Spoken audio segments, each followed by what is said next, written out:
बिस्मिल्लाहिर्रहमानिर्रहीम अस्सलाम वालेकुम। इन्फो टीवी के एक और मुफीद वीडियो में आपको खुशामदीद कहेंगे। आज की वीडियो में आपको बताएंगे कि आप सऊदी अरब का स्टूडेंट वीज़ा किस तरह से अप्लाई कर सकते हैं।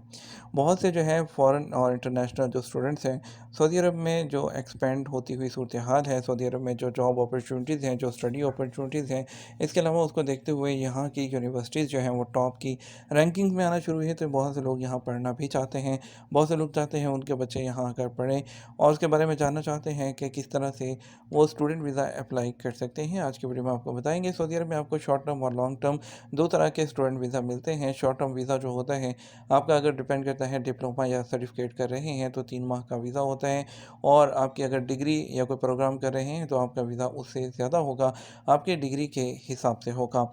स्टूडेंट वीज़ा आपके पासपोर्ट पर स्टैंप होता है, किस तरह से लगता है और क्या फ़ीस होती है, क्या चार्जेज़ हैं, आपको सबसे पहले बताएंगे।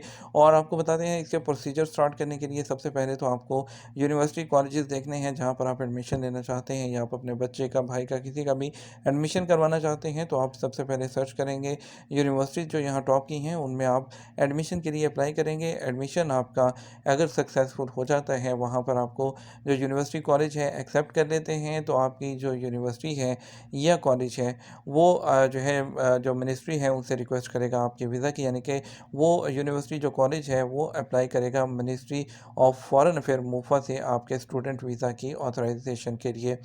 और जैसे ही स्टूडेंट वीज़ा जो है वो इशू हो जाता है, तो स्टूडेंट वीज़ा देन आप अपने मुल्क में जो कॉन्सुलेट है, एम्बेसी है, वहाँ पर उसको स्टैम्प करवा सकते हैं। और अगर जो है आपको बताएं कि उसके बाद किस तरह से अप्लाई करना है मज़ीद,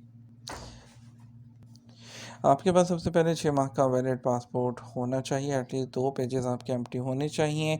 और इसके अलावा जो वीज़ा है जो आपको यूनिवर्सिटी या मुफा से मिलेगा, और उस पर आपकी क्लियरली एक्सपायरी डेट वगैरह लिखी होनी चाहिए, आपका ओरिजिनल बर्थ सर्टिफिकेट, आपके स्कूल के तमाम सर्टिफिकेट, पुलिस रिपोर्ट जो कि क्लियरेंस सर्टिफिकेट है, पुलिस क्लियरेंस सर्टिफिकेट वो होना चाहिए, 3 पासपोर्ट साइज़ पिक्चर, और मेडिकल रिपोर्ट होनी चाहिए जिसमें क्लियरली मेंशन हो कि आपको कोई भी कॉन्टेजियस जो डिज़ीज़ है वो नहीं है, फिज़िकली फ़िट है।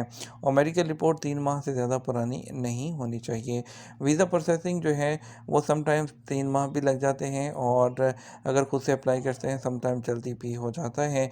और प्रोसेसिंग वीज़ा जो है नॉर्मली 5 दिन का जो होता है उसकी फ़ीस जो होती है वो 676 रियाल होती है, या USD 180।